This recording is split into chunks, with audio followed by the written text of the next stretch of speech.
وفضل زمانا على زمان،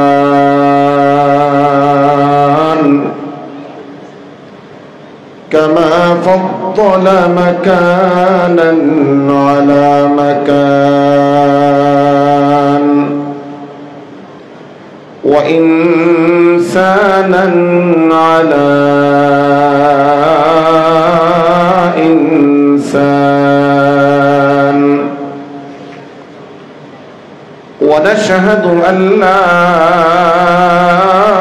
إله إلا الله وحده لا شريك له،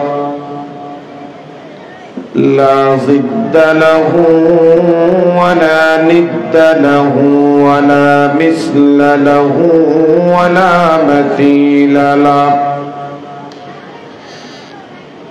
ونشهد أن سيدنا وسندنا وحبيبنا وطبيبنا ومولانا محمدا عبده ورسوله الذي أرسله بالحق بشيرا ونذيرا وداعيا إلى الله بإذنه وسراجا منيرا.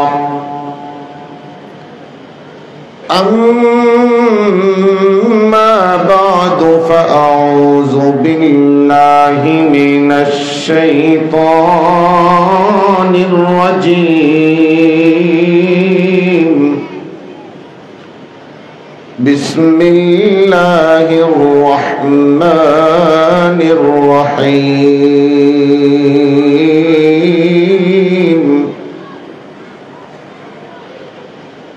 والذين جاهدوا فينا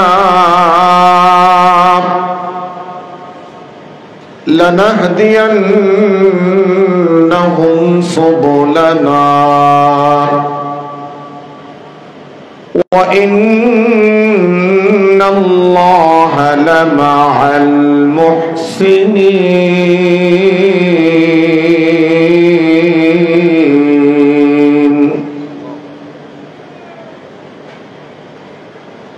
وقال صاحب القرآن ومورد الشريعة وخاتم الأنبياء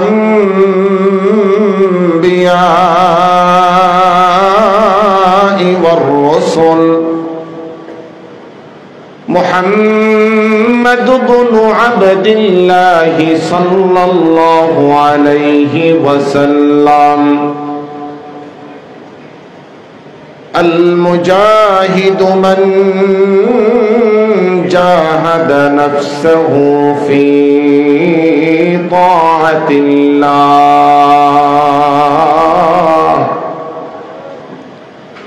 أو كما قال النبي عليه الصلاة والسلام.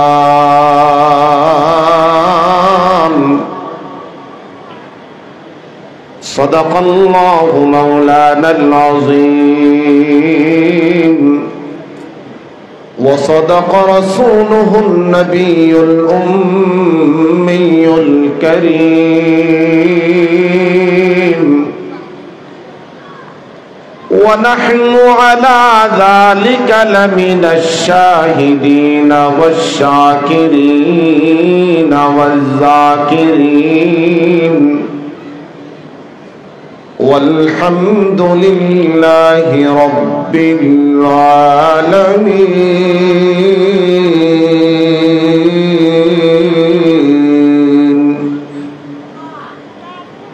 سبحانك لا علم لنا إلا ما علمتنا إنك أنت العليم الحكيم.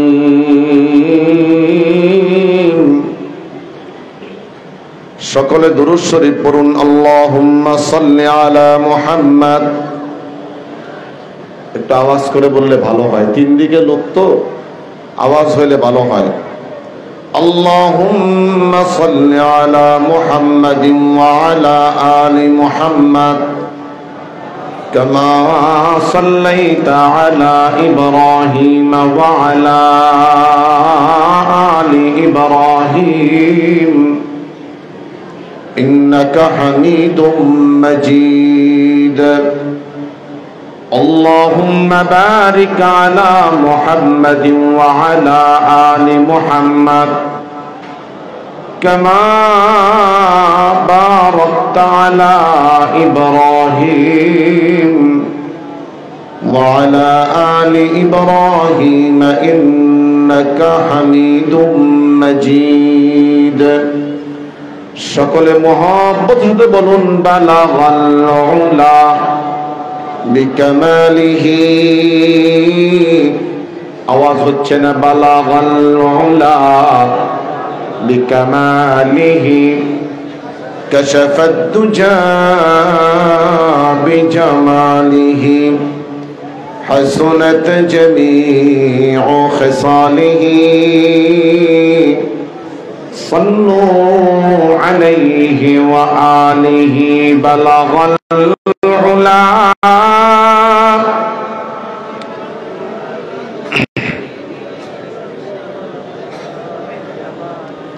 حسنت جميع خصاله صلوا عليه وآله۔ جو فلسفیوں سے حل نہ ہوا نقطہ واروں نے کھل نہ سکا، وہ راز کمل والے نے بتلا دیا چند اشاروں میں۔ بلغ العلا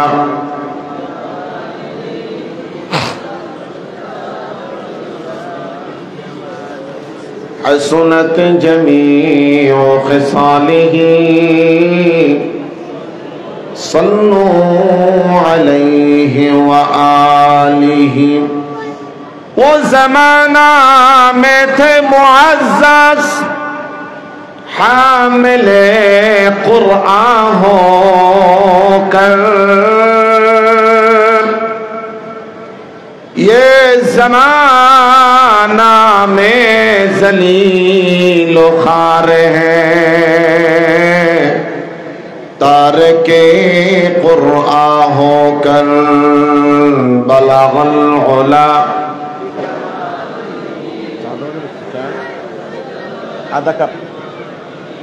حسنت جميع خصاله صلوا علیہ وآلہ۔ جو خود نہ تھے راہ پر اوروں کے ہادی بن گئے، کیا نظر تھی جس نے مردوں کو مسیحا کر دیا۔ بلغ العلا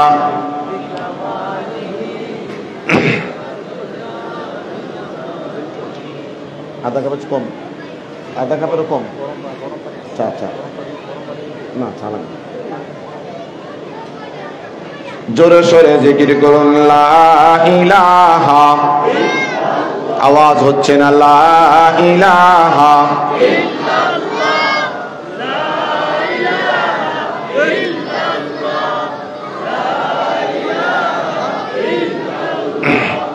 লা ইলাহা ইল্লাল্লাহ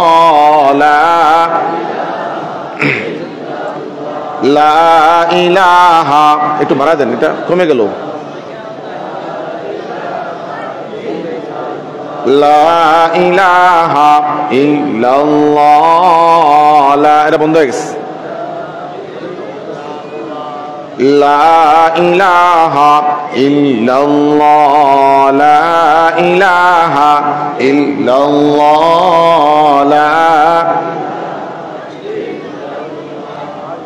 न दुनिया से न दौलत से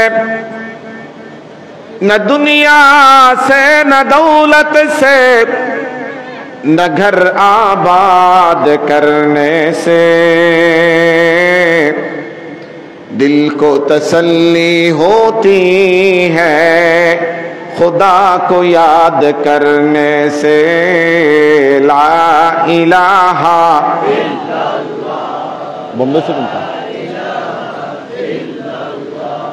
ला इलाहा इल्लल्लाह ला इलाहा इल्लल्लाह ला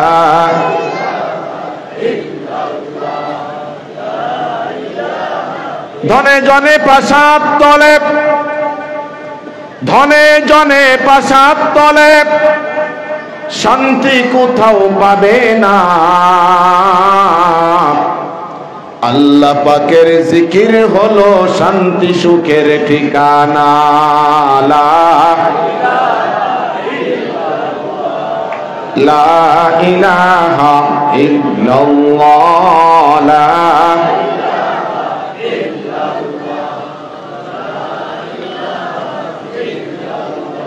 لا إله إلا الله محمد رسول الله صلى الله عليه وسلم ইসলামবাগ মদিনা জামে মসজিদ কমিটি ও এলাকাবাসীর যৌথ উদ্যোগে মরহুম মরহুমাদের রোহের মাগফিরাত কামনায় তৃতীয় বার্ষিক ওয়াজ ও দোয়ার মাহফিলের শ্রদ্ধাভাজন সভাপতি অত্র মসজিদের খতিব এবং মৌলভীবাজার জামে মসজিদের পেশ ইমাম মাদ্রাসাতুন নূর ঢাকার পরিচালক আমার অত্যন্ত প্রিয় মানুষ জনাব হযরত মাওলানা মুফতি শামসুল হক উসমানী হাফিজাহুল্লাহ, উপস্থিত অত্র মসজিদের ইমাম, বড়কাটারা মাদ্রাসার সিনিয়র শিক্ষক মুফতি হামায়াতুল্লাহ নোমানী সহ অন্যান্য উলামায়ে কেরাম, মসজিদ কমিটির সভাপতি সেক্রেটারি সহ উপস্থিত কমিটির অন্যান্য সদস্যগণ এবং স্টেজের তিন দিকে উপস্থিত ইসলাম প্রিয় মুসলমান ভাইয়েরা, পর্দার অন্তরালের মা ও বোনেরা, আল্লাহ পাকের শুকরগুজার। আল্লাহ তাআলা দ্বীনি মজমায়ে ধৈর্যের সাথে গভীর রাত পর্যন্ত আমাদেরকে রেখেছেন, এই জন্য সকলে বলি আলহামদুলিল্লাহ। আল্লাহ যখন কিয়ামতের ময়দানে আপনাকে পার করবেন, নদী পার করবেন, তখন বেশি আমল লাগে না, একটা উসিলা দিয়ে পার করে দিবেন। সেটা হলো শীতের গভীর রজনীতে তুমি ঘুম বাদ দিয়ে মাহফিলে বসে রয়েছো, এই উসিলা মাফ করে দিলাম। এটা কিন্তু ওষুধ বেচার, ওষুধ বিক্রি করার লেকচার হচ্ছে না, এটা আল্লাহ আল্লাহ রসুলের কথা হইতেছে। কিয়ামতের দিন আল্লাহ পাক মাহফিলের উসিলায় মাফ করবেন। তবে যতক্ষণ বসবো আল্লাহকে রাজি করার নিয়তে বসি, কি বলেন? মুমিনের সব কাজ ইবাদত যদি শুধু নিয়ত ঠিক থাকে। মুমিনের ঘুম ইবাদত যদি নিয়ত ঠিক থাকে। মুমিনের বৈঠক ইবাদত যদি নিয়ত ঠিক থাকে। মুমিনের দাঁড়ানো থাকাটাও ইবাদত যদি নিয়ত ঠিক থাকে। একটু নিয়ত ঠিক করে ফেলি যে আজকে যে এখানে বসলাম একমাত্র আল্লাহকে রাজি করার জন্য, বাস এই নিয়তের কারণেই আল্লাহ পাক কিয়ামতের দিন আপনাকে নাজাত দিয়ে দিবে। সুবহানাল্লাহর আওয়াজ খুব আস্তে হয়ে গেছে, সকলের চোখে ঘুম চলে আসছে, ঠিক না? আবার বলেন সুবহানাল্লাহ। আল্লাহ পাক আমাদের সকলকে কবুল করেন। কোরআনে কারীমের একটি আয়াত তেলাওয়াত করেছি, আয়াত সংক্রান্ত কিছু আলোচনা হবে। আল্লাহ রাব্বুল আলামিন বলেন, সূরা আনকাবুত থেকে ছোট্ট একটি আয়াত শরীফ তেলাওয়াত করেছি। আল্লাহ পাকের ইরশাদ, ওয়াল্লাযীনা জাহাদু ফিনা, আল্লাহ বলেন ওই সকল লোকেরা যারা আমাকে পাওয়ার জন্য, মানে আল্লাহকে পাওয়ার জন্য মুজাহাদা করে। মুজাহাদা কাকে বলে? সর্বাত্মক চেষ্টা এবং নফসের সঙ্গে যুদ্ধ চালায়। যুদ্ধ কার সঙ্গে? নফসের সঙ্গে। আল্লাহ বলেন লানাহদিয়ান্নাহুম, তিন অবশ্যই অবশ্যই অবশ্যই অবশ্যই তাদেরকে আমি আমার পথ দেখাবই। সুবহানাল্লাহ।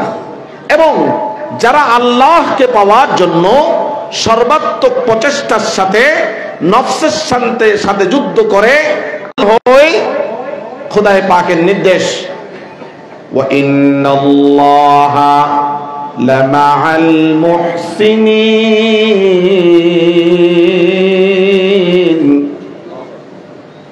আল্লাহ পাক অবশ্যই মুহসিনের সাথেই আছেন। কোথায় আছেন? দুনিয়াতেও মুহসিনের সাথে, বিপদেও মুহসিনের সাথে, খুশিতেও মুহসিনের সাথে, মৃত্যুতেও মুহসিনের সাথে, কবরেও মুহসিনের সাথে, কিয়ামতের ময়দানেও মুহসিনের সাথে, জান্নাতের প্রথম গেট পর্যন্ত আল্লাহ পাক মুহসিনের সাথেই আছেন।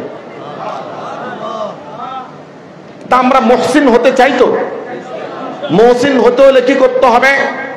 আল্লাহকে পাওয়ার জন্য নফসের সঙ্গে যুদ্ধ করতে হবে। এই আয়াতের সাপোর্টে, কোরআনে কারীমের প্রতিটা আয়াতের সাপোর্টে, প্রতিটি আয়াতের পক্ষে রাসূলুল্লাহ সাল্লাল্লাহু আলাইহি ওয়াসাল্লামের একটা হাদিস আছে। এই আয়াতের সাপোর্টে যে হাদিসখানা, সেটা আমি তেলাওয়াত করেছি। সরওয়ারে কায়নাত বলেন, আল মুজাহিদ, প্রকৃত মুজাহিদ ওই ব্যক্তি, মান জাহাদা নাফসাহু ফি তাআতিল্লাহ, যে আল্লাহর আনুগত্যে, নিজের আনুগত্যের জন্য নিজের নফসের সঙ্গে লড়াই আর যুদ্ধ করে। আয়াতের অনুবাদ হয়ে গেল, হাদিসের অনুবাদও হয়ে গেল। এখন প্রাসঙ্গিক কিছু কথা।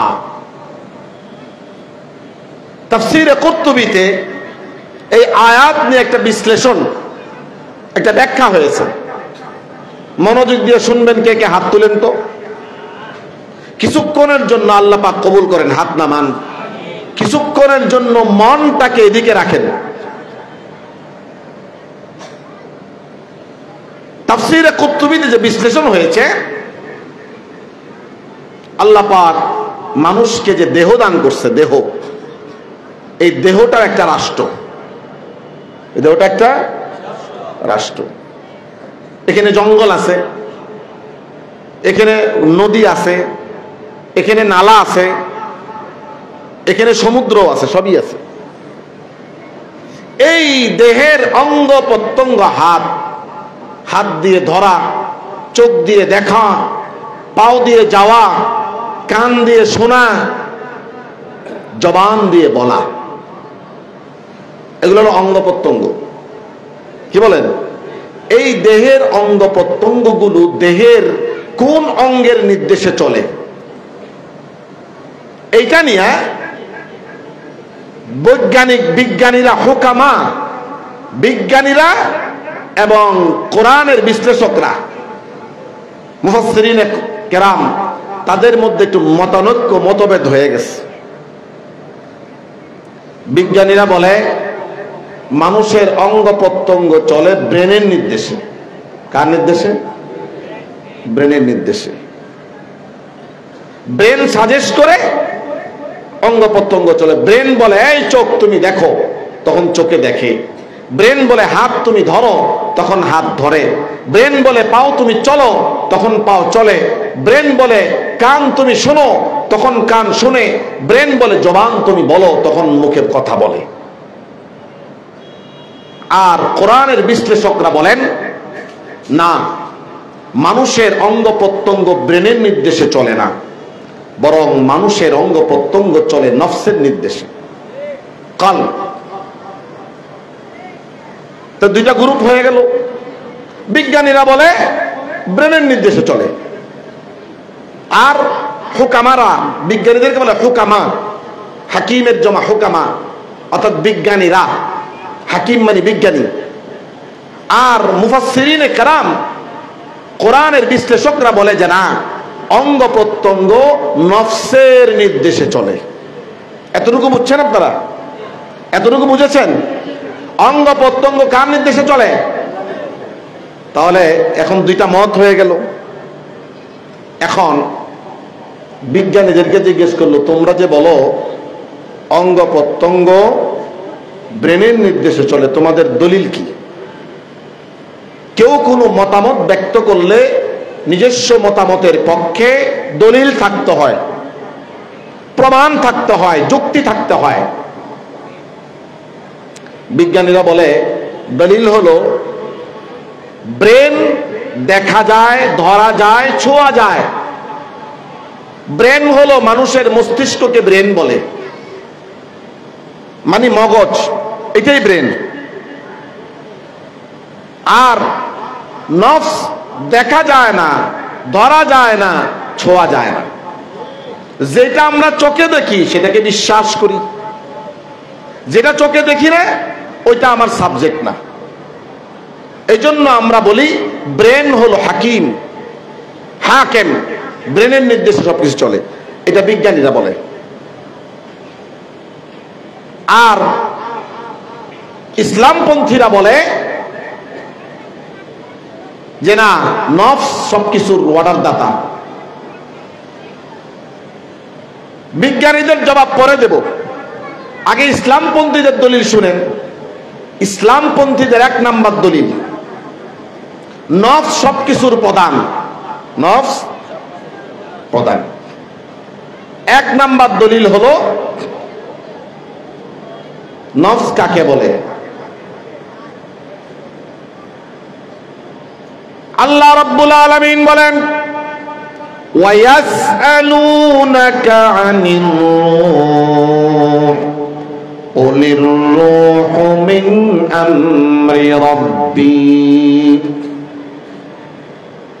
তারা আপনাকে রূহ সম্পর্কে প্রশ্ন করবে, রূহ কি জিনিস, নফস কি জিনিস? আপনি জবাবে বলুন, রূহ হলো আল্লাহ পাকের একটা আদেশ মাত্র। রূহ দেখা যায় না, ধরা যায় না, ছোঁয়া যায় না, অনুভব করা যায়। রূহ বা নফস সাদা নয়, কালো নয়, সবুজ নয়, লাল নয়, এটার কোনো কালার নাই, কোনো আকার নাই। রূহ হলো আল্লাহর একটা আদেশ। আল্লাহ বলে, হে রূহ তুমি আব্দুল্লাহর দেহের ভিতরে থাকো। যতক্ষণ থাকতে বলে ততক্ষণ থাকে। যখন রূহকে আল্লাহ বলে তুমি আব্দুল্লাহর দেহ থেকে বের হয়ে যাও, তখন রূহ বের হয়ে যায়। আব্দুল্লাহর নাম শুধু এখন আব্দুল্লাহ না, আব্দুল্লাহর নাম হলো লাশ। 2 নাম্বার দলিল, আল্লাহ পাক নফসকে 3 ভাগে বিভক্ত করেছেন। কয় ভাগ? নফস 3 প্রকার। 1 নাম্বার হলো নফসে আম্মারা, 2 নাম্বার নফসে লাওয়ামা, 3 নাম্বার নফসে মুতমাইন্না। বলেন সুবহানাল্লাহ। যেহেতু নফস সবকিছুর প্রধান, এতে প্রতীয়মান হয় আল্লাহ 3 ভাগে বিভক্ত করেছেন। বোঝা গেল নফস হলো সবকিছুর মূল। মানুষের কোনো একটা কল্পনা প্রথমে মনে আসে, কোথায় আসে? মন থেকে ব্রেনে আসে। 2 নাম্বার প্রমাণ, 2 নাম্বার দলিল হলো নফস 3 প্রকার। কয় প্রকার? আরো জোরে। 1 নাম্বার নফসে আম্মারা, ওই নফস যেই নফস মানুষকে খারাপ কাজের আদেশ দেয়। খারাপ কাজ করলে পরে শান্তি পায়, মন শান্তি পায়। 3 নাম্বার খারাপ কাজ করিয়ে ছাড়ে। করেল 3 গুণ তার। খারাপ কাজের সাজেশ করে, খারাপ কাজ করলে পরে ওই মন শান্তি পায়, খারাপ কাজ করায় ছাড়ে। ওই নফসের নাম হলো নফসে আম্মারা, খারাপ নফস। ইউসুফ আলাইহিস সালাম বলেছেন, ওয়ামা উবাররিউ নাফসি ইন্নান নাফসা লাআম্মারাতুম বিসসু, আমি নফসের বড়াই করি না, আমি আমার নফসের পবিত্রতা বর্ণনা করি না। এই জন্য করি না, নফস মানুষকে খারাপও করতে পারে। আমি ইউসুফ নবীও বটে, মানুষও বটে। আমি কিন্তু মানুষের মতো মানুষ, মাটির দ্বারা তৈরি মানুষ, রক্তে মাংসে গড়া মানুষ। অতএব নফস আমাকে ধোঁকা দিতেই পারে। ঠিক আছে? 2 নাম্বার নফস হলো নফসে লাওয়ামা। নফসে লাওয়ামা, নফসে লাওয়ামা বলা হয় নফস, যেই নফস মানুষকে খারাপ কাজের আদেশ দেয় না। মানুষ খারাপ কাজ করলে পরে শান্তিও পায় না, কিন্তু খারাপ কাজ থেকে ফিরাইতে পারে না, ফিরাইতে। কিন্তু ওই মানুষটা যদি খারাপ কাজ করে ফেলে, ওই নফস তাকে সারাদিন নিন্দা করে, তিরস্কার করে, ভর্ৎসনা করে। কি করলি তুই এটা? তওবা করে ছাড়ে। তওবা, আপনি একটা পাপ করে ফেলছেন, পাপ করার পরে আপনার ভিতরে এমন একটা অনুতপ্ততা আসবে, নফস আপনাকে এত প্রেসার ক্রিয়েট করবে, তওবা করে ছাড়বে। ওই নফসের নাম হলো নফসে লাওয়ামা। আল্লাহ রাব্বুল আলামিন ওই নফসের ব্যাপারে বলেন, লা উকসিমু বিয়াউমিল কিয়ামাতি ওয়ালা উকসিমু বিন-নাফসিল লাওয়ামা। আল্লাহ বলেন, কিয়ামতের দিবসের কসম করি, শপথ করছি, আমি আল্লাহ কিয়ামত দিবসের শপথ করছি, এবং আমি আল্লাহ নফসে লাওয়ামার শপথ করছি। আল্লাহ যার শপথ করে সে আল্লাহর কাছে কত দামি, বলেন না সুবহানাল্লাহ। 3 নাম্বার নফস হলো নফসে মুতমাইন্না। এই নফসে মুতমাইন্না হলো, তার পরিচয় হলো সে মানুষকে ভালো কাজের কথা বলে, ভালো কাজ করলে পরে শান্তি পায়, খারাপ কাজ করাইতেও পারে না, ভালো কাজ করায়া ছাড়ে। ওই নফসের নাম কি? নফসে মুতমাইন্না।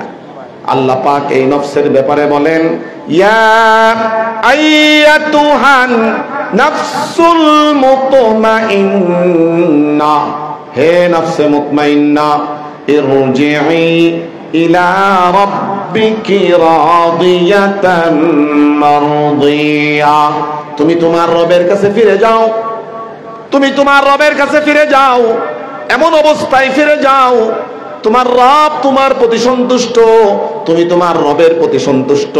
ফাদখুলি ফি ইবাদি, আমার জান্নাতি বান্দাদের অন্তর্ভুক্ত হয়ে যাও। ওয়াদখুলি জান্নাতি, আমার জান্নাতে প্রবেশ করো। সুবহানাল্লাহ বলতে কষ্ট লাগে? আল্লাহ আমাদের নফসকে নফসে মুতমাইন্না বানায় দেন। আমিন কয় না? আরো জোরে। মুফাসসিরিনে কেরামের 2 নাম্বার দলিল শেষ। নফস সবকিছু, তার দলিল কয়টা গেল? 2টা। 1 নাম্বার দলিল কি? 1 নাম্বার কি বলেছিলাম? নফস সবকিছু। তার 1 নাম্বার দলিল হলো নফস দেখা যায় না, এটা আল্লাহর আদেশ। 2 নাম্বার দলিল নফস 3 প্রকার। 3 নাম্বার দলিল কোরআনে কারীমের আয়াত। আল্লাহ রাব্বুল আলামিন বলেন, আফালাম ইয়াসিরু ফিল আরদি ফাতাকুনা লাহুম কুলুবুন ইয়াকিলুনা বিহা আও আযানুন ইয়াসমাউনা বিহা। আল্লাহ পাক বলেন, তারা কি জমিনের মধ্যে ভ্রমণ করে না? মানুষেরা অভিজ্ঞতা লাভের জন্য সফর কি করে না? যদি সফর করত, তাদের অন্তর দ্বারা একটা জিনিসকে অনুভব করত, অনুভব কইরা ওই অন্তর ব্রেনকে আদেশ করত, ব্রেন তারপরে অঙ্গ প্রত্যঙ্গ দিয়ে আমল করাইতো। তাহলে বোঝা গেল একটা জিনিস মানুষের মনে আসে, মন ব্রেনকে আদেশ করে, এরপর ব্রেন হাতকে আদেশ করে, পাওকে আদেশ করে। তো মূল আদেশ দাদাকে নফস, নফস ব্রেনকে দিয়ে করায়। নফস সবকিছু, ব্রেন কিছুই না। ব্রেন কি? সবকিছু মূলে কে? আরো জোরে কে? এই আয়াত প্রমাণ করে মন অনুভব করার পরে মন তার ব্রেনকে তাক্কুল, ব্রেনকে আদেশ করে যে তুমি এখন অঙ্গ প্রত্যঙ্গ দিয়ে করাও। তাহলে মূল আদেশদাতা কে? নফস। এরপর ব্রেন কি করে? অঙ্গ প্রত্যঙ্গ দিয়ে করায়। চোখকে বলে তুমি দেখো, হাতকে বলে তুমি ধরো, পাওকে বলে তুমি চলো, জবানকে বলে তুমি বলো, কানকে বলে তুমি শুনো। এগুলা কে বলে? ব্রেন বলে। বাকি ব্রেনকে কে বলে? নফস। তাহলে প্রথম আদেশদাতা কে? তাহলে এই কথাই প্রতীয়মান, এটাই প্রমাণিত, নফস হলো মানুষের মানব দেহের হাকিম, মানব দেহকে পরিচালনাকারী। বলেন সুবহানাল্লাহ। নফস মানুষ মানব দেহের পরিচালনাকারী, পরিচালক। এবার আসেন বিজ্ঞানীরা যা বলছে যে ব্রেন সব কিছু, তাদের দলিল কি? একটা দলিল তো শুনলেন, তারা বলে আমরা যা দেখি তা বিশ্বাস করি, তা নিয়ে গবেষণা করি। যা দেখা যায় না বিশ্বাসও করি না, গবেষণাও করি না। যেমন ব্রেন দেখা যায়, এজন্য ব্রেনকে আমরা হাকিম বা পরিচালক বলেছি। নফস দেখা যায় না, এজন্য বিশ্বাস করি না। তাদের এই কথা কি সার্বজনীন সর্বসম্মত কথা? আমাদের ইমানের, ইমানিয়াতের, ইমানের লাইনের অধিকাংশ হলো না দেখে বিশ্বাস। যেমন আমরা আল্লাহকে দেখি না, বিশ্বাস করি। আরশ দেখি না, বিশ্বাস করি। জান্নাত দেখি না, বিশ্বাস করি। জাহান্নাম দেখি না, বিশ্বাস করি। সমুদ্রের তলদেশ আমরা দেখি না, বিশ্বাস করি। সাত আসমান দেখি নাই, বিশ্বাস করি। ইমানের পুরাটাই হলো না দেখার উপর। আল্লাহ বলেন আল্লাযীনা ইউমিনুনা বিল গায়বি ওয়া ইউকিমুনাস সালাতা ওয়া মিম্মা রাযাকনাহুম ইউনফিকুন। আল্লাহ বলেন যারা না দেখে বিশ্বাস করে তারাই সফল কাম, তারাই জান্নাতে যাবে। অতএব না দেখলেই বিশ্বাস করা যাবে না। যেটা দেখা যায় না সেটা বিশ্বাস করব না, এটা ভুল কথা। এটা কি? কেমন ভুল? চরম ভুল। কেমন ভুল? আল্লাহকে যদি না দেখে বিশ্বাস করে ফেলেছি, নফসকে না দেখে কেন বিশ্বাস করব না? জান্নাতকে না দেখে বিশ্বাস করেছি, নফসকে না দেখে কেন বিশ্বাস করব না? কথা বুঝা আসছে? এই মূল ঘটনার মূল পর্ব হলো তারা যুক্তিবাদী। তারা কি? যুক্তিবাদী। বলেন তারা কি? যুক্তিবাদী। নফসের উদ্ভাবন করতে হলো এটা নিয়ে একটা সামান্য বিশ্লেষণ করতে হয়। সেটা হলো সরওয়ারে কায়নাত মুহাম্মদ আরবি সাল্লাল্লাহু আলাইহি ওয়াসাল্লাম যখন তিনি নবুয়ত লাভ করলেন, নবুয়ত লাভ করার পরে দ্বীনের দাওয়াত শুরু করলেন, মানুষকে ইসলামের দিকে ডাকা শুরু করলেন, তখন মক্কার কাফেররা, ইহুদি, খ্রিস্টান, ঐক্য পরিষদ সকলে মিলে মুহাম্মদুর রাসূলুল্লাহর অভিযান, তার পথ চলাকে বাধা দেওয়ার জন্য এমন কোনো পন্থা নাই যা অবলম্বন করে নাই। একবার বলছে পাগল, যখন বলছে পাগল, পাগল দেখার জন্য মানুষ আরো বেশি যায়। যখন বলছে গায়ক, তাকে দেখার জন্য আরো বেশি যায়। যখন বলছে গণক, গণক দেখার জন্য দর্শকের সংখ্যা বেড়ে যায়। যখন বলে উনি কবি, কবির কবিতা শোনার জন্য দিন বদিন, দিনের পর দিন দর্শক বাড়ে। কোনোভাবে মুহাম্মদ আরবির মিশনকে তারা বাধাগ্রস্ত করতে পারছে না। তারা নিশ্চিত হয়ে গেছে আরবের মুহাম্মদের পিছনে এক বিশাল মহা পরাশক্তি কাজ করছে। সেই পরাশক্তি হল আল্লাহ পাকের শক্তি। সুবহানাল্লাহ কয় না? সুবহানাল্লাহ, আলহামদুলিল্লাহ, লা ইলাহা ইল্লাল্লাহ,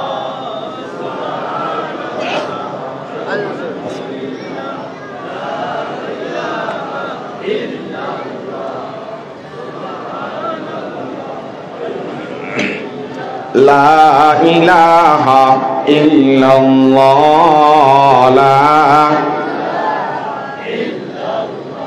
তারা যখন দেখল মুহাম্মদুর রাসূলুল্লাহর মিশনকে কোনোভাবেই থামানো যাচ্ছে না, মক্কা থেকে, মদিনা থেকে 8000 মাইল দূরে নাজরান, নাজরানের মধ্যে ইহুদি খ্রিস্টান ঐক্য পরিষদের সকল পণ্ডিতরা বৈঠকে বসলো।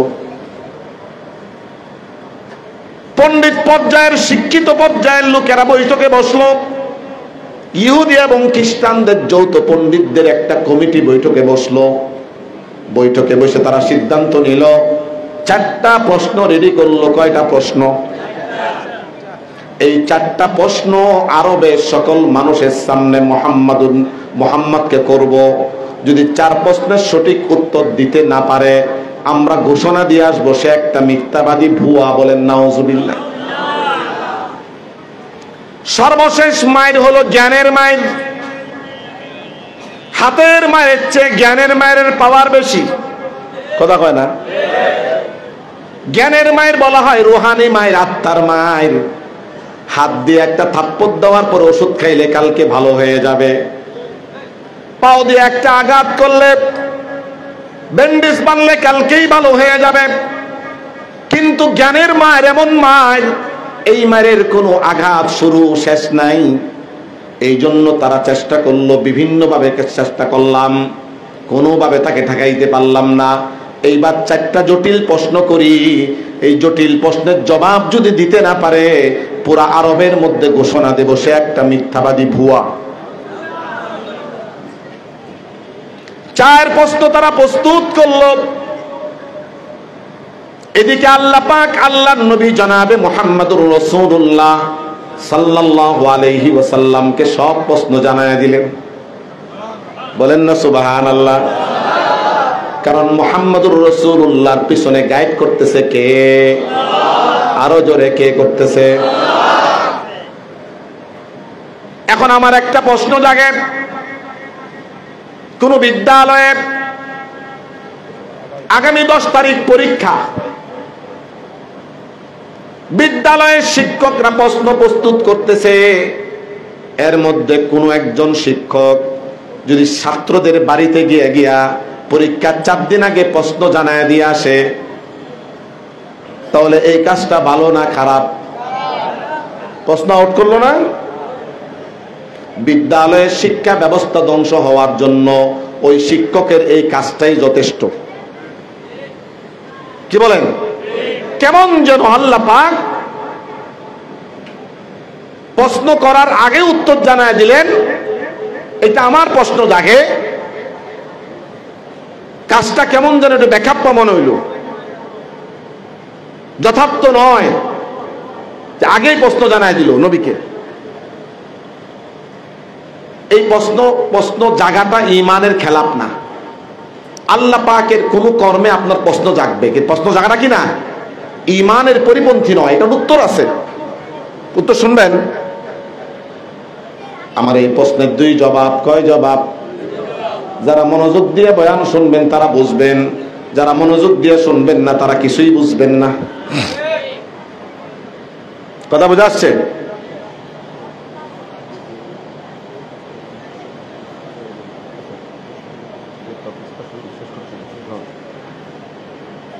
বলছিলাম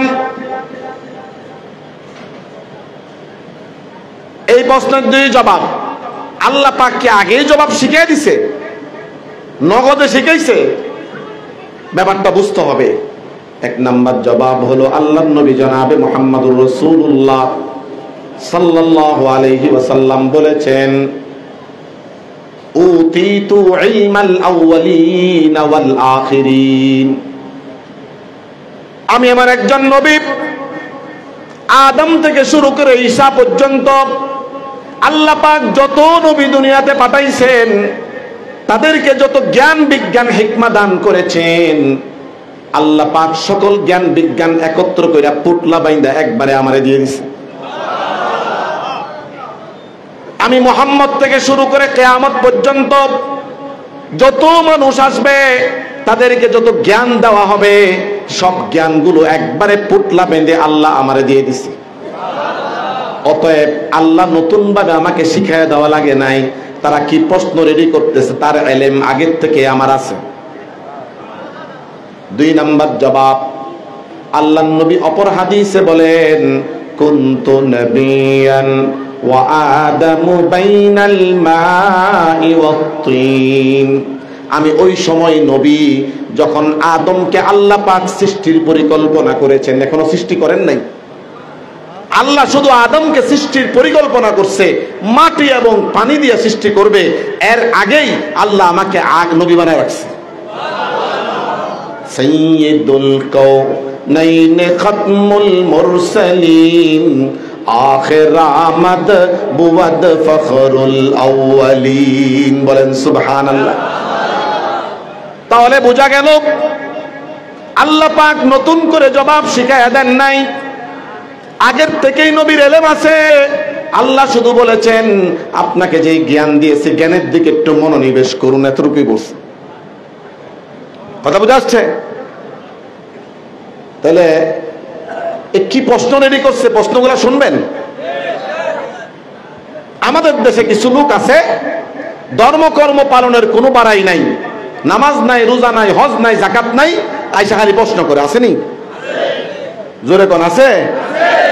মুসা আলাইহিস সালামকে এক লোক আইসা কয় কি, আপনাকে একটা প্রশ্ন করব, উত্তর দিতে পারলে আপনি সত্য নবী, না পারলে আপনি সত্য নবী না। বলেন নাউজুবিল্লাহ। প্রশ্ন কি? শয়তানের নাতির ঘরের পুতির নামটা একটু কম বলেন তো।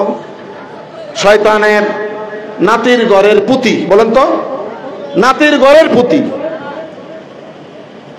মুসা আলাইহিস সালাম জেনথেন মানুষ, ওনাকে আল্লাহ পাক নবী বানায় রাখছে, সব এলেম দিয়া রাখছে না।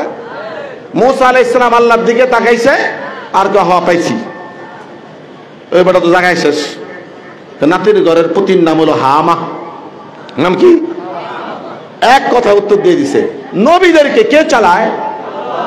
আলেম ওলামাকে ঠেকানোর জন্য কিছু লোক প্রশ্ন করে। দাওলম দেওবন্দে শেখুল হাদিস মাহমুদুল হাসান গাঙ্গুহি রহমতুল্লাহ আলাইহি এক হিন্দু পণ্ডিত তার কাছে যাতায়াত করত। আমি 4 প্রশ্নের দিকে যাব এবং নির্দিষ্ট সময় শেষ করবো ইনশাআল্লাহ। একটু মনোযোগ দিয়ে শুনেন। একটা টপিক শুরু করলে শেষ করা লাগে না, নাকি আধার মধ্যে ছেড়ে দেবো? যাই হোক, উনি বুখারী শরীফ পড়ায়, এক হিন্দু পণ্ডিত ওনার লগে যাতায়াত করে। হিন্দুদের সঙ্গে মুসলমানের যাতায়াত হতেই পারে, বাকি বন্ধুত্ব রাখবেন, পিতলা খাতির না রেখে ইমানের পক্ষে খাতির রাখবেন, তাকে ইমানদার বানানোর নিয়তে খাতির রাখবেন, দ্বীনের দাওয়াতের নিয়তে খাতির রাখবেন, এই খাতির ঠিক আছে। আর এমনি অতি মাখামাখি কিন্তু আপনাকেও বেঈমান বানিয়ে ছাড়বে। অতি মাখামাখি ঠিক না। অতি মাখামাখি মুসলমানের সাথে হবে, হিন্দুর সাথে তো পিতলা পিরিত দরকার নেই। যদি পিরিত করেন মুসলমান বানানোর নিয়তে, কি বলেন? এখন হিন্দু পণ্ডিতের যাতায়াত হযরত থানবী রহমাতুল্লাহ আলাইহি মালফুজাতের মধ্যে লেখেন, যারা আলেম, যাদেরকে আল্লাহ পাক কোরআনের জ্ঞান দিছে, তাদের সামনে পৃথিবীর কোনো বাতিল দাঁড়াইতে পারবে না। ऐसा कहे कि हजरत आपसे 2 सवाल है। उर्दू बुझेन? क्या सवाल है? क्या 1 नंबर प्रश्न हलो जे प्रथम प्रश्न जे आप अपने हाथ से जिस जानवर को मारते हैं उसको हलाल समझते हैं, और की बोले, और अब प्रभुरे की बोले, और की जाने बोले ना, भगवान अपने कुदरती हाथ से जिस जानवर को मारते हैं उसको हराम कहते हैं। অর্থাৎ যে প্রাণী নিজ হাতে মারেন, 4 জনে ধরে একজনে জবাই দেন, এইটারে হালাল মনে করেন, আর যেটা এমনি মরে যায় মানে আল্লাহ মারছে, ওইটার আপনারা কি বলেন? হারাম বলেন। এটা আমার মাথায় ধরে না। কথা বুঝেন নাই? এই প্রশ্নের জবাব দেন। আমি আপনাকে এক প্রশ্নই বলি। তখন दालूम देवबंद शेखुल हदीस शेख महमूद हसन गंगोही बोलें, आपके बात खत्म है क्या? खत्म। मैं जब बात करूं आपका चुप रहना। जब मैं कथा बोल बात करूं माঝখানে বাম হাত ঢুকাবেন না। कहा ठीक है। कामी प्रश्नर ऊपर एक प्रश्न करी तुम्हाके, तुम किसका पानी पीते हो? नदी का पानी पीते हो, ना समंदर का पानी पीते हो, या तालाब का पानी पीते हो? तुम कि समुद्रेर पानी पान करो, ना नदीर पानी पान करो, ना पुकुरेर पानी खाओ? नहीं नहीं नहीं, हम समंदर का भी नहीं, नदी का भी नहीं, तालाब का भी नहीं, लेकिन हम अपने नल का पानी पीते हैं। ओजे नलकूप, টিউবওয়েল বা নলকূপ যেটাই বলেন, মাটির থেকে, हाँ টিউবওয়েল। जाओ ठीक है, तो नल कौन लगाता है? हम लगाते हैं। तो तुम अपने हाथ से लगाए हुए नल का पानी पीते हो, निजेर हाथे लगानो नलेर पानी खाओ, तो भगवान ने तुम्हारे जिस्म में एक नल फिट कर दिया जिससे रोजाना कई मर्तबा रंगीन रंगीन गरम गरम पानी निकलता है, वो क्यों नहीं पीते हो? ভগবান তোমাদের পুরুষদের দেহে একটা নল ফিট করছে যেখান থেকে দিনে কয়েকবার রঙিন গরম গরম পানি বের হয়, এটা কেন খাও না? ভগবান के हाथ से तुम्हारे हाथ पाक हो गया, ভগবানের হাত থেকে তোমার হাত কি পাক হয়ে গেল? ওই যে পণ্ডিত যে দৌড় দিছে আর খবর নাই, কারণ যাদেরকে আল্লাহ পাক কোরআনের জ্ঞান দিয়েছে তাদের সামনে কোনো বাতিল কোনদিন দাঁড়াইতে পারে নাই, দাঁড়াইতে পারবেও না। জামিউল উলুমি ফিল কুরআনি ওয়ালাকিন তাকাসার আনহু আফহামুর রিজালি ই কালামে জিন্দা কুরআনে হাকীম হিকমতে ও লা ইয়াজালাস্তু কদিম। বলেন সুবহানাল্লাহ। তারা চারটি প্রশ্ন তৈরি করেছে। এক নম্বর প্রশ্ন হলো ওয়ায়াসআলুনাকা আনিল মাহিদ, হে মুহাম্মদ হায়েজ কাকে বলে? এর কোনো প্রশ্ন? হায়েজ কাকে বলে উত্তর দেন। মেয়ে লোকের যে হায়েজ হয়, ঋতু হয়, বলেন। আল্লাহর নবী জবাব দিলেন কুল হুয়া আযান ফাতাজিলুন নিসা ফিল মাহিদ। এমন প্রজ্ঞাপূর্ণ জবাব দিলেন, এমন পাণ্ডিত্যপূর্ণ জবাব দিলেন, দুই অক্ষরের জবাব। এই জবাবে চিকিৎসা বিজ্ঞান শত শত বই রচনা করেছে। কুল হুয়া আযান, এটা কষ্টদায়ক বিষয়। ফাতাজিলুন নিসা ফিল মাহিদ, ওই অবস্থায় স্বামী স্ত্রী যেন পৃথক থাকে। বলেন সুবহানাল্লাহ। দুই নাম্বার প্রশ্ন করলো ওয়াসআলুনাকা আন আসহাবিল কাহাফ, ওই 7 যুবকের ঘটনা বলুন। কোরআন যদিও কিসসা কাহানির কিতাব নয়, কোরআন হলো মানুষকে মানুষ বানানোর কিতাব, কিন্তু কিসসা কাহানি আল্লাহ পাক বলেছেন বাতিলকে দমন করার জন্য। আসহাবে কাহাফের ঘটনা বলুন। আল্লাহ পাক সূরা কাহাফ নাজিল করে দিয়ে পুরো ঘটনা নবীকে জানায় দিয়েছে। 3 নাম্বার প্রশ্ন করল ওয়াসআলুনাকা আন যুলকারনাইন, যুলকারনাইন বাদশাকে পৃথিবীর পূর্ব থেকে পশ্চিম, উত্তর মেরুকরণ থেকে দক্ষিণ মেরু পর্যন্ত ভ্রমণ করেছে। আল্লাহ পাক বলেন কুল সাআতলু আলাইকুম মিনহু যিকরা। পুরা কুল যুলকারনাইনের বাদশার পুরা ঘটনা আল্লাহ পাক নবীকে জানায় দিয়েছে। আল্লাহর নবী বিশদ উত্তর দিয়ে দিয়েছেন। সর্বশেষ প্রশ্ন ওয়াসআলুনাকা আনির রূহ, রূহ কাকে বলে? আল্লাহ পাক বলেন কুলির রূহু মিন আমরি রাব্বি, রূহ হলো দেখা যায় না, ধরা যায় না, এটা আমার রবের একটা আদেশ মাত্র। রবের একটা আদেশ। রব বলে আব্দুস সালামের ভিতরে থাকো, যতক্ষণ রূহ আব্দুস সালামের ভিতর থাকে ততক্ষণ আব্দুস সালাম জীবিত। যখন আল্লাহ বলে বের হয়ে যাও, রূহ বের হয়ে যায়, আব্দুস সালাম লাশ হয়ে যায়। কি হয়ে যায়? বাস, 4 প্রশ্নের উত্তর শেষ। তাহলে সর্বশেষ কথা, বিজ্ঞানীরা দুনিয়াদাররা যুক্তির উপর চলে। কিসের উপর চলে? ইসলামের প্রতিটা বিধান যদিও যৌক্তিক, কিন্তু ইসলাম যুক্তি নির্ভর নয়। কথা বুঝে আসছে?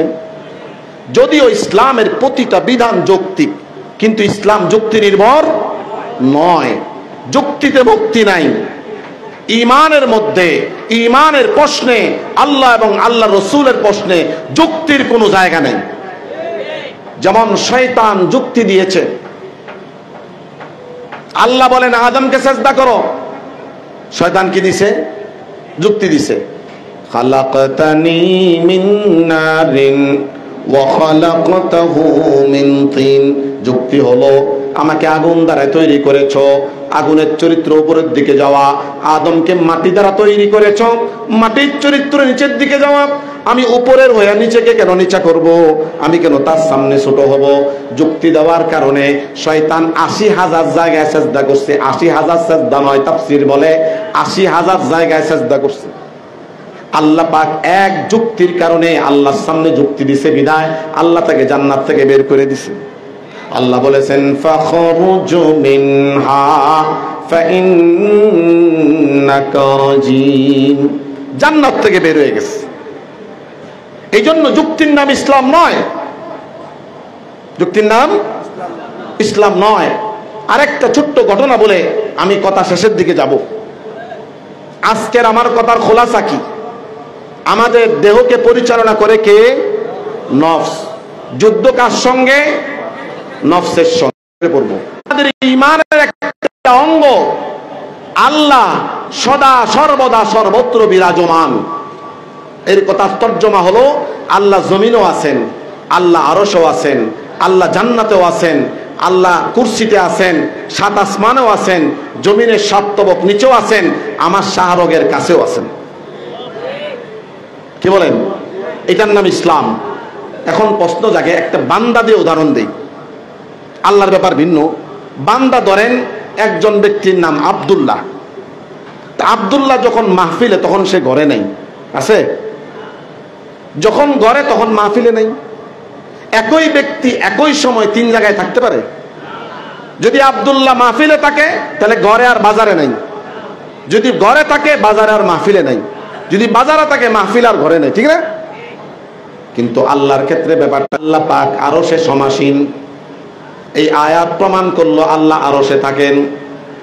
২ নম্বর আয়াত প্রমাণ করে ওয়া নাহানু আকরাবু ইলাইহি মিন হাবলিল ওয়ারিদ, আমি আল্লাহ তোমার শাহরগের কাছে থাকি। ৩ নম্বর আয়াত প্রমাণ করে সব জায়গায় আল্লাহ আছেন। ফাআইনামা তুওয়াল্লু ফাতাম্মা ওয়াজহুল্লাহ, যেদিকে তাকাও সেদিকে আল্লাহ, ডানে তাকাও সেদিকে কোথাও থাকবে না। যুক্তিবাদীরা আল্লাহ এবং বান্দাকে এক দৃষ্টিতে দেখে। একটা মানুষ যেমন এট এ টাইম 3 জায়গায় থাকতে পারে না, আল্লাহ এট এ টাইম 3 জায়গায় থাকতে পারে না। বলেন নাউজুবিল্লাহ। আর আমাদের ঈমান কি? আল্লাহ একই সময় সব জায়গায় বিরাজমান। যুক্তিবাদীরা এই কথা কোত্থেকে বলে? কারণ যুক্তিবাদীরা শয়তানের নির্দেশে চলে। আসছে ইমাম ফখরুদ্দিন রাজি রহমতুল্লাহ আলাইহি একটা কিতাব লিখেছেন এই বিষয়ে।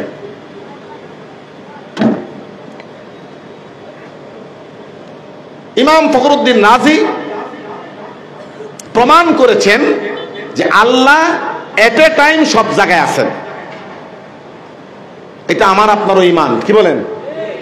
হর রং মে তু, হর বু মে তু, হর জা মে তু, হর দম তেরা পহচানো यही है। বলেন সুবহানাল্লাহ। ইমাম ফখরুদ্দিন রাজি 100 দলিল সম্বলিত একটা কিতাব লিখেছেন। ওই কিতাবের মধ্যে প্রমাণ করেছেন, 100 বার দলিল দিয়েছেন, 100 পর্যায়ের দলিল দিয়েছেন যে আল্লাহ সদা সর্বদা সর্বত্র বিরাজমান। সুবহানাল্লাহ কয় না? সুবহানাল্লাহ, আলহামদুলিল্লাহ, লা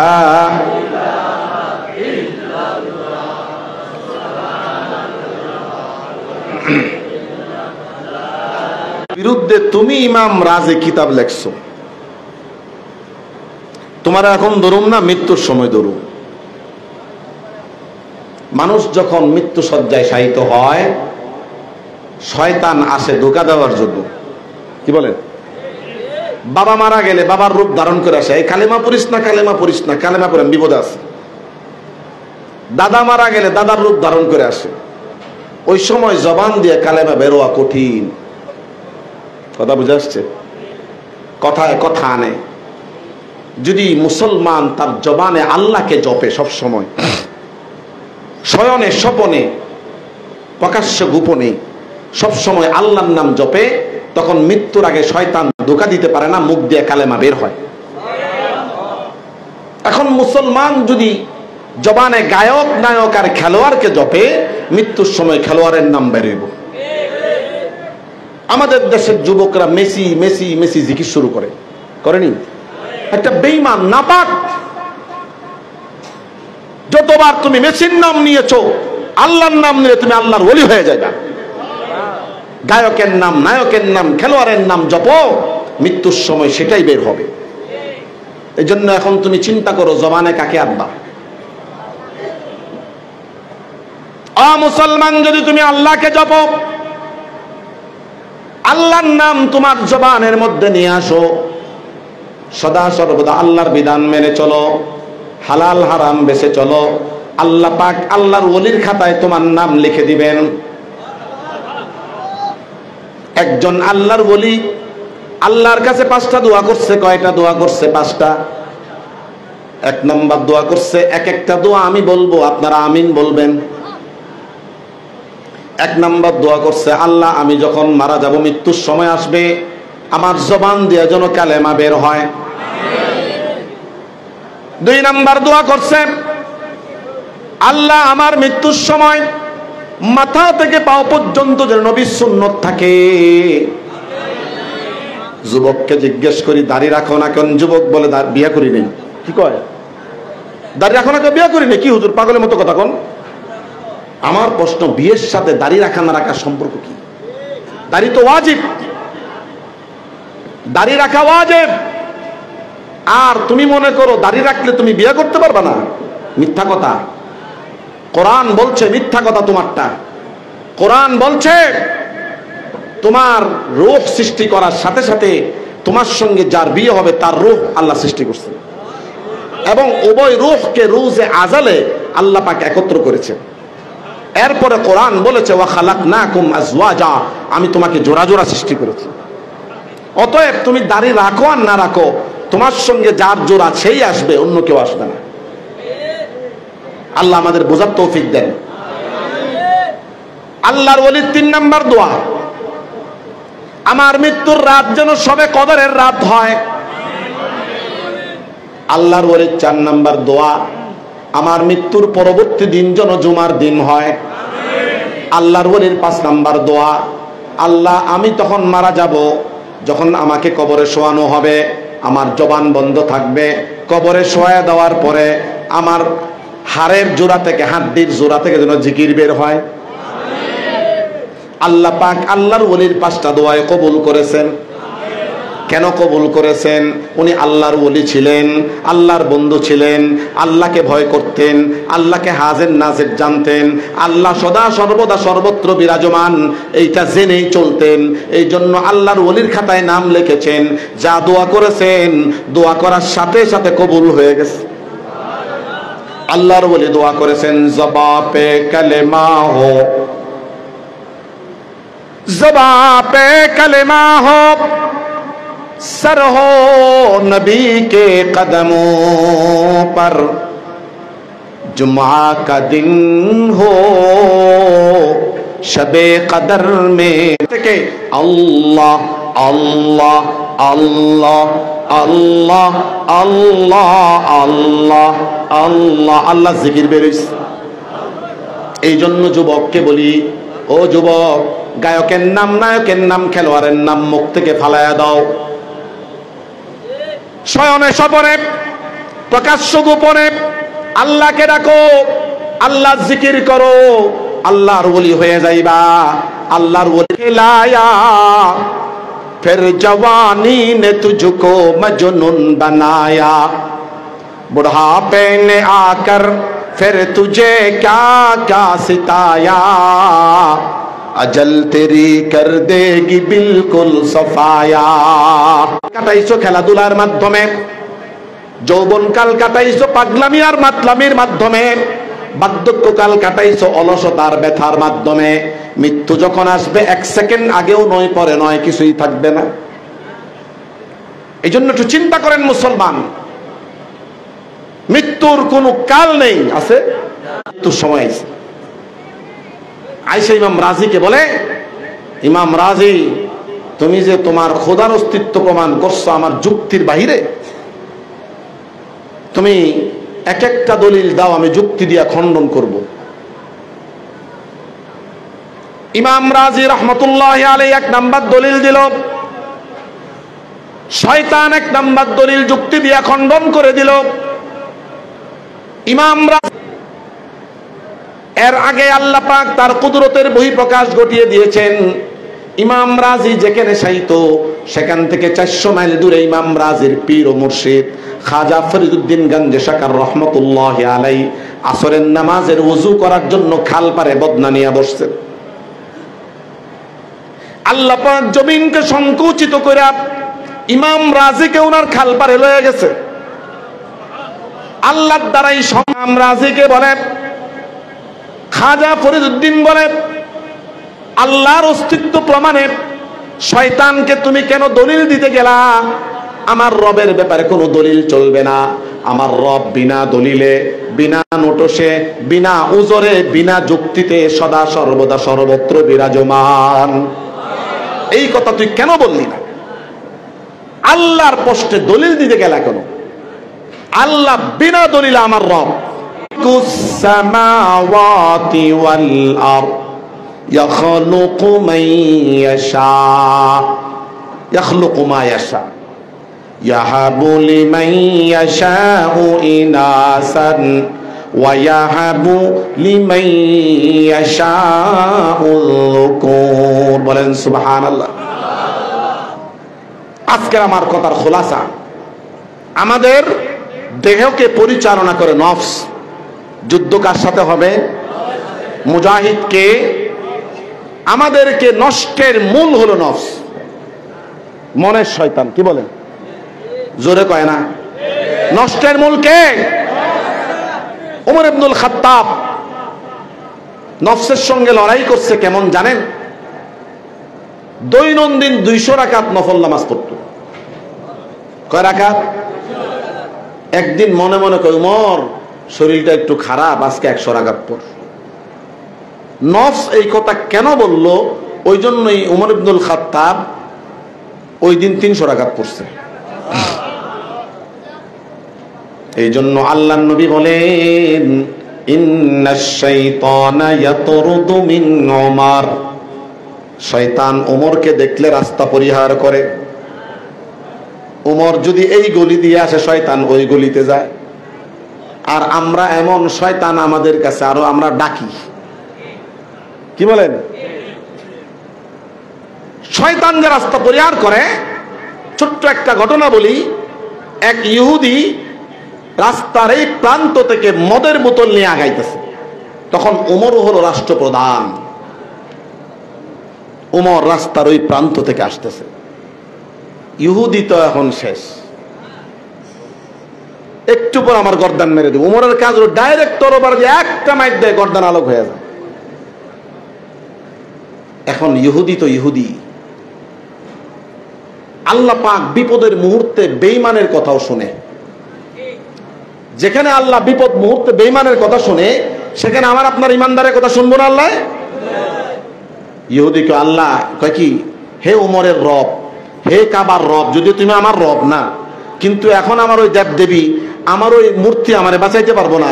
ওমর থেকে তুমি ছাড়া কেউ বাঁচাতে পারবে না, কোনো না কোনো ভাবে তুমি আমার বাঁচাই দাও। ধীরে ধীরে আগে বাড়ে। মদের বোতল হাতে নিয়ে উমর আর সে আগে বাড়ে।